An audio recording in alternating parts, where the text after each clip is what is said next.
The curse of self-awareness. Is self-awareness a blessing or a curse? Is a life of no reflection an easier life? Does the same thing that makes me feel unique cause my daily suffering?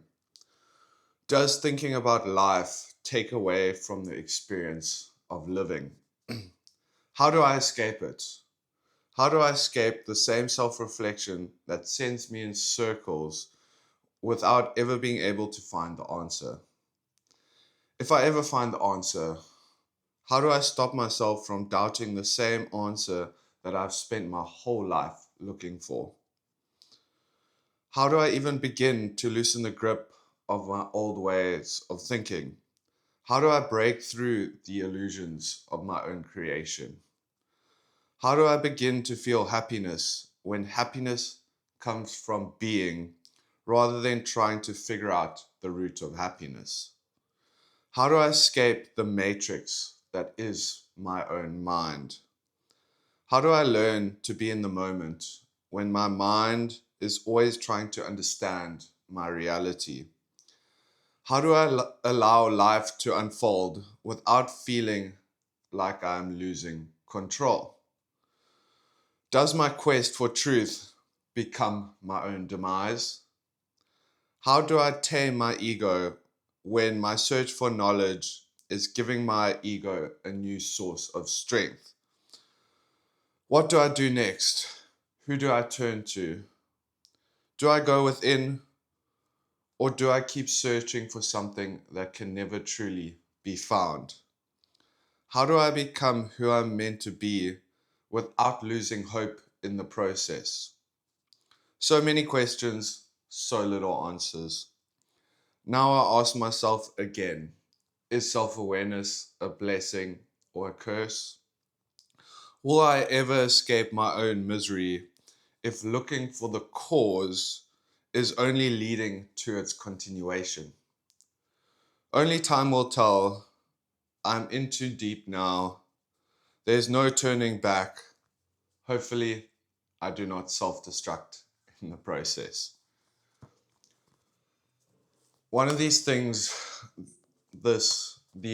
one of the things that this reflection has become to me is many of these thoughts that I'm journaling about are thoughts that have come to me in my meditation practice before I go to bed and when I wake up in the morning.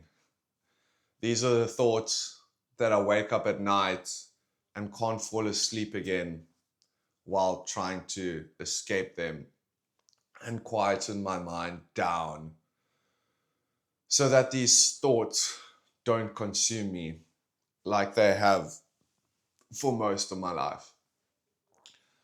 And I have now, so far, more in the section of believing that maybe self-awareness is a curse because self-awareness is the thing that has stopped me for so long from being able to experience happiness,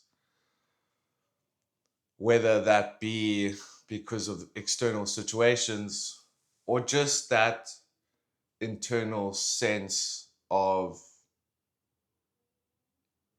impending doom, let's say, and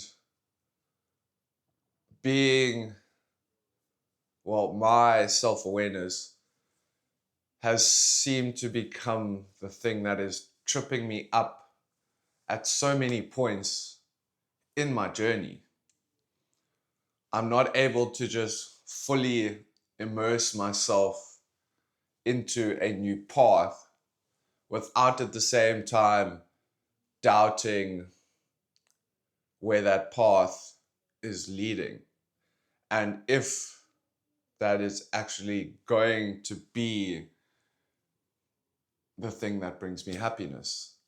Because so far what I've experienced is at every turn I try to make to find happiness, it seems just to become more and more distant because I feel like my thoughts and my self-awareness of my thoughts is one of the biggest contributing factors in not being able to just feel an underlying sense of peace and happiness.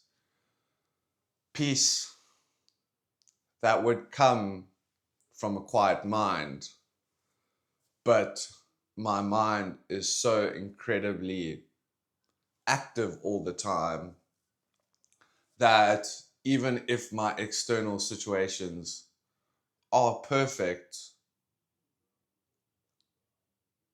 I feel like I will still try to figure out, not that I'm trying to figure out a way to bring about more unease and losing that peace, but I just continuously find myself searching, trying to identify patterns, trying to understand life, where that seems to be one of the biggest factors in actually stopping me from just living, from just being, from just experiencing, rather than attempting to do that while being so consumed by thought that I really struggle to be in that present moment.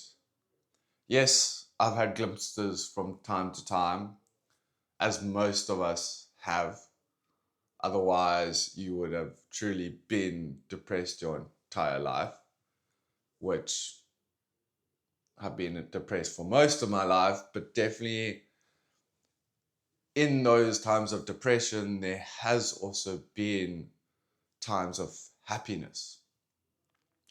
And this is also one of my biggest inner conflicts is, do I continue working on myself so much each day, where working on myself for so many hours each day is stopping me from, say, being in the social situations that I need to feel that sense of happiness.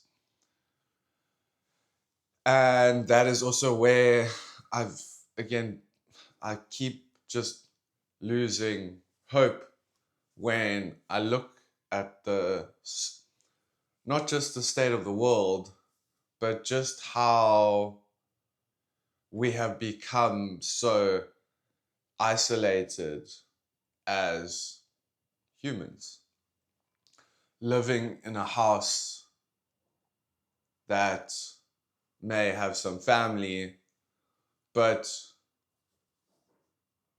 I feel, or I wish, that I was able to live in a place where there was a lot more community, so that instead of having to go party, go to these big events to get my social stimulation each day, that would just be in my natural environment.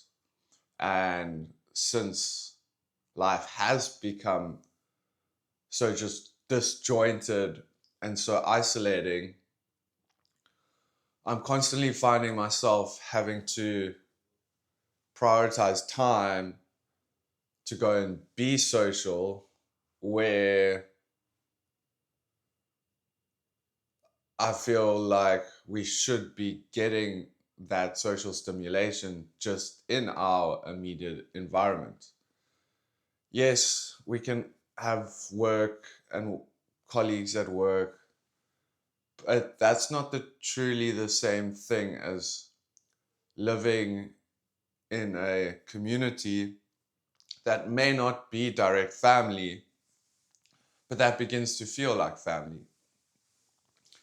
And like you can maybe see here, my mind is just filled with these questions that, yes, they have answers, a lot of them, but those answers